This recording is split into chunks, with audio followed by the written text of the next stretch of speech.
Hello everyone. आज है 13 जुलाई और द इंडियन एक्सप्रेस की आज की जो हमारी इम्पोर्टेंट न्यूज़ रहेंगी वो हैं कोयला संयंत्र उत्सर्जन मापदंड यूनेस्को में खमेर, नामीबियाई चीते की मौत। जो हमारी पहली न्यूज़ है वह है केंद्र ने कोयला जो संयंत्र हैं उनके लिए SO2 उत्सर्जन मापदंड जो हैं उनमें फिर से ढील दी गई है और कई पौधे जो हैं उनको पूरी तरह से इसके अंदर छूट दी गई है। केंद्र ने जो कोयला संयंत्र आधारित थर्मल पावर प्लांट हैं उनके लिए सल्फर डाई जो ऑक्साइड है उसके उत्सर्जन के जो मापदंड हैं उनमें ढील दे दी है, जिसके तहत कई संयंत्र जो हैं उनको फ्लू गैस FGD प्रणाली स्थापित करने में छूट दी गई है। पर्यावरण मंत्रालय की जो अधिसूचना है उसके अनुसार भारत के लगभग जो हैं 180 थर्मल पावर प्लांट जो हैं उनमें से 11% यानी कि लगभग 600 इकाइयाँ जो हैं जो एक ही श्रेणी में रखी गई हैं। जो FGD प्रणाली है उसको स्थापित करने की आवश्यकता जो है वह भी होगी और ये संयंत्र जो है राष्ट्रीय राजधानी क्षेत्र जो NCR है या फिर 10 लाख से अधिक आबादी वाले जो शहर हैं 2011 की जनगणना के अनुसार जो शहर हैं 10 लाख से अधिक आबादी वाले हैं उनके लिए 10 किलोमीटर के दायरे में स्थित होने चाहिए और इन संयंत्रों को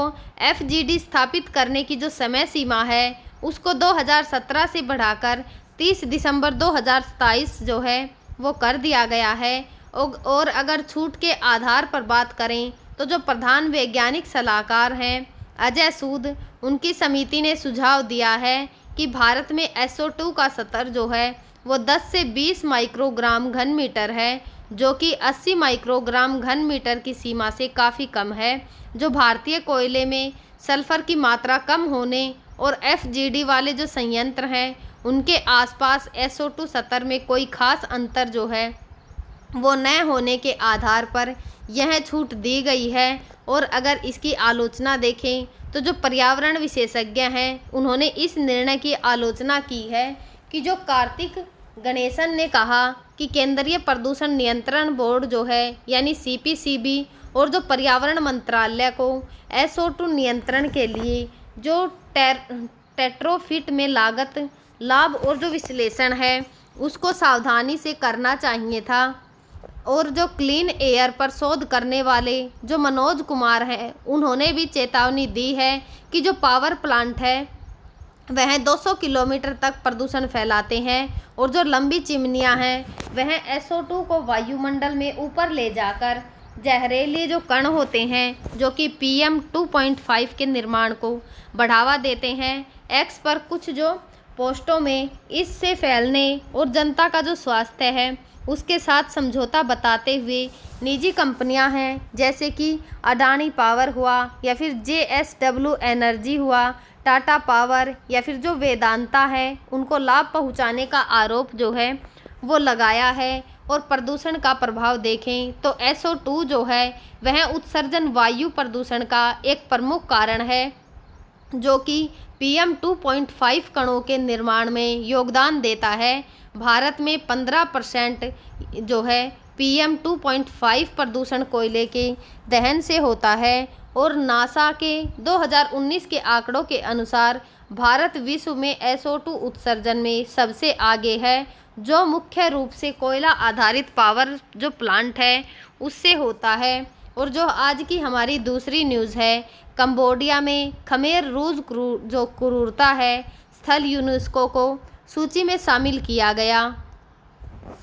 इन स्थलों को जो है 2023 में यूनेस्को की जो स्मृति रजिस्टर है memory of the world register के अंदर शामिल किया गया था। यह रजिस्टर ऐतिहासिक दस्तावेजों और जो स्मृतियां हैं उनको संरक्षित करने के लिए है, न कि विश्व धरोहर स्थलों की सूची के लिए। जो सांस्कृतिक और जो प्राकृतिक महत्व है उनके स्थानों को मान्यता देता है। और खमेर रूज शासन जो है 1975 से 1979 के दौरान इन स्थलों पर जो हुए अत्याचार हैं जिनमें लाखों लोगों की हत्या हुई और जो यातनाएं हुई हैं उनको विश्व स्तर पर मानवता का जो इतिहास रहा है उसकी एक दुखद स्मृति के रूप में मान्यता दी गई है। जो तुओल स्लेंग है और जो चोंग है उन्होंने एक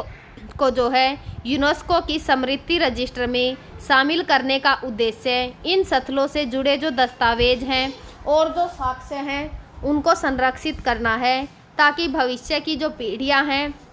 इन पर अत्याचार से सबक ले सकें। और जो यूनेस्को की विश्व धरोहर सूची है उसमें कंबोडिया के अन्य स्थल जैसे कि अंकोर वोट प्रिहर बिहार मंदिर जो हैं वो शामिल हैं, जो सांस्कृतिक महत्व की मान्यता प्राप्त है। खमेर रूज स्थलों को विश्व धरोहर सूची में शामिल करने का कोई प्रस्ताव अभी तक स्वीकृत नहीं हुआ है, क्योंकि इसका फोकस जो है वो समृद्धि और जो शिक्षा है उस पर अधिक है। खमेर जो रूज है कंबोडिया में 1970 के दशक में एक कम्युनिस्ट जो क्रांतिकारी आंदोलन था जिसने 1975 से 1979 तक देश पर शासन किया था,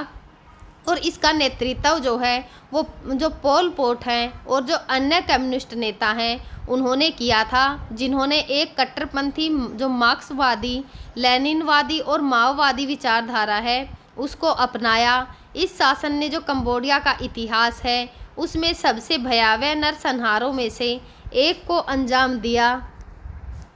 जो इसकी उदय है या फिर जो पृष्ठभूमि है उसके बारे में जानें तो जो खमेर रूज है इसकी स्थापना 1960 के दशक में जो कम्युनिस्ट पार्टी ऑफ कंबोडिया है उसके हिस्से के रूप में हुई थी, जिसके नेता जो पोल पोट हैं उन्होंने न्यून चियान या फिर जो इएंग सोरी और ख्यू सम्फान जैसे पेरिस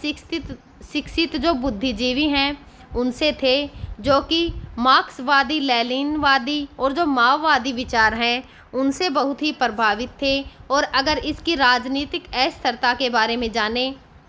तो 1960 के दशक में कंबोडिया में राजा जो नोरोडम सिहान है उसके शासन के दौरान आर्थिक असमानता, सामाजिक अशांति और जो विश्व युद्ध है उसका प्रभाव बढ़ रहा है। जो सिहान है उसकी तटस्थ नीतियां और जो अमेरिका वियतनाम युद्ध जो है वो शामिल होने से असंतोष बढ़ा था, और 1970 का जो तख्ता पुलट हुआ था उसके बारे में जानें तो 1970 में जनरल लोन नोल ने सिहांग जो OUK है उसको अपदस्थ कर एक अमेरिका को समर्थित सरकार बनाई, जिससे खमेर रूज को ग्रामीण क्षेत्रों में समर्थन मिला, क्योंकि लोग जो हैं वो लोन नोल की भ्रष्ट सरकार और जो अमेरिकी बमबारी जो वियतनाम युद्ध के दौरान जो है वो सशस्त्र भी थे। और जो अगर इसके पतन के बारे में जानें तो वियतनाम का हस्तक्षेप खमेर रूज की जो आक्रामकता है उसे विशेष रूप से वियतनाम के साथ सीमा विवाद ने 1979 में वियतनाम की जो कंबोडिया है उस पर आक्रमण करने के लिए प्रेरित किया। जनवरी 1979 में वियतनामी सेना ने जो पनोम ने है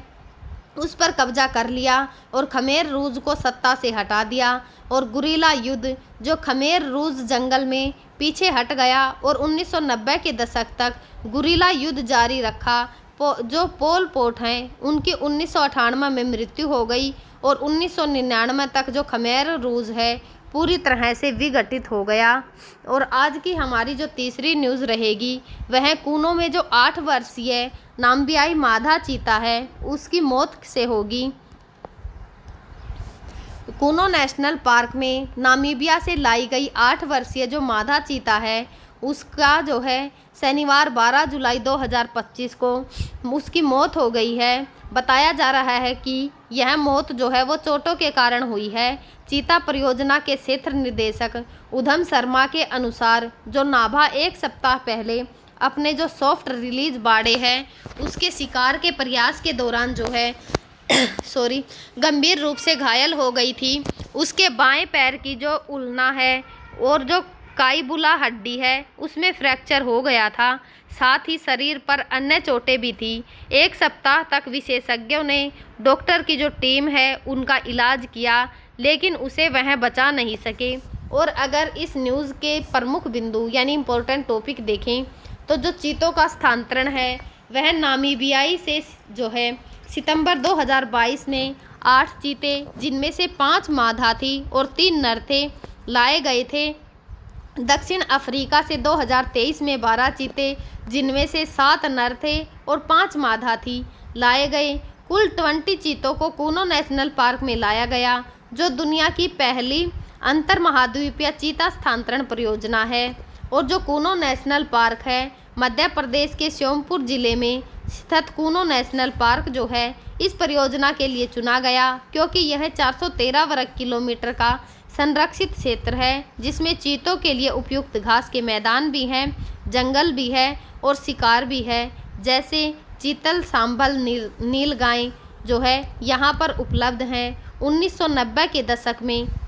इसे एशियाई शेर के लिए दूसरा आवास बनाने की योजना थी, जिसके लिए जो है 24 गांवों को विस्थापित किया गया था। पार्क में चीतों के लिए विशेष बाड़े बनाए गए और हाल ही में 11 गांवों को खाली कराकर चीतों के लिए और अधिक स्थान उपलब्ध कराया गया है। वर्तमान स्थिति देखें जुलाई 2025 तक, तो जो चीतों की संख्या है उसमें नाभा की मृत्यु के बाद कूनो में जो है अब 26 चीते हैं, जिनमें 9 वयस्क हैं, 6 मादा हैं और 3 नर हैं और 17 शावक शामिल हैं। शावक यानी कि उनके बच्चे जो भारत में ही जन्मे हैं। शावकों का जन्म जो है वो परियोजना की सफलता का एक प्रमुख संकेत है कि जो मादा चीता है, जैसे कि आशा, ज्वाला, गामिनी, निर्वा ने भारत में 17 शावकों को जन्म दिया, जिनमें से 12 जीवित हैं। और अगर मृत्यु देखें तो कुल 8 वयस्क चीतों और 5 शावकों की मृत्यु हुई है। हाल ही की जो न्यूज़ है जिसमें मृत्यु में मादा चीता नाभा जुलाई 2025 में शामिल है, जो शिकार के दौरान घायल होने के कारण मरी। जंगल में रिहाई 16 चीते जो हैं वर्तमान में जंगल में हैं और अच्छी तरह से अनुकूलित हो चुके हैं। नर चीते जो हैं वो अग्नि और वायु को 4 दिसंबर 2024 को अंतर्राष्ट्रीय चीता दिवस पर खुले जंगल में छोड़ा गया। अगर इनकी चुनौतियां देखें तो मृत्यु, गर्मी, बीमारी जैसे कि सासा की किडनी की समस्या और चोटों जैसे नाभा का फ्रैक्चर, उसके कारण चीतों की मृत्यु ने परियोजना को झटका दिया है। आवास की कमी, कूनों की क्षमता 20 चीतों की है, लेकिन वर्तमान में 26 चीते हैं। इसीलिए गांधी जो सागर अभ्यारण्य और जो गुजरात की बनी घास के मैदान हैं, उनमें नए आवास विकसित किए जा रहे हैं। और अगर मानव वन्यजीव संघर्ष देखें तो चीते जैसे कि ओवान, अग्नि, वायु कई बार जो है रिहायशी इलाकों में चले गए, जिससे जो स्थानीय लोग हैं उनमें चिंता बढ़ गई। अगर स्वास्थ्य प्रबंधन देखें जो चीते जो हैं उनको भारतीय जलवायु में ढालने और जो परजीवी हैं उनसे बचाने के लिए नियमित रूप से एंटी एक्टोपैरासिटिक दवाई दी जा रही है। भविष्य की योजनाएं देखें तो नए चीतों का आयात, भारत ने केन्या के साथ समझौता ज्ञापन जो है वो तैयार किया है, जिसके तहत हर साल 12 से 14 जो हैं वो चीतों को लाने की योजना है। नए आवास, गांधी सागर अभ्यारण्य और जो मुकुंदरा नेशनल पार्क है उसमें चीतों को स्थानांतरित करने की तैयारी चल रही है। जो वेटरनरी अस्पताल है कूनो में 17 सितंबर 2024 को एक वेटरनरी अस्पताल की शुरुआत की गई, जिसमें 2 डॉक्टर और सभी आवश्यक सुविधाएं उपलब्ध हैं। चीता कॉरिडोर जो है मध्य प्रदेश, उत्तर प्रदेश और जो राजस्थान है उनके बीच चीता कॉरिडोर बनाने की योजना भी जो है वो चल रही है, ताकि चीतों को अधिक स्वतंत्रता मिल सके। हम जो है आगे भी आप सभी के साथ इसी प्रकार की जो करंट की इम्पोर्टेंट न्यूज़ होंगी, जो कि हमारे द इंडियन एक्सप्रेस में होंगी, वह आप सभी के साथ शेयर करते रहेंगे। तब तक आप पढ़ते रहिए, खुश रहिए। Thank you.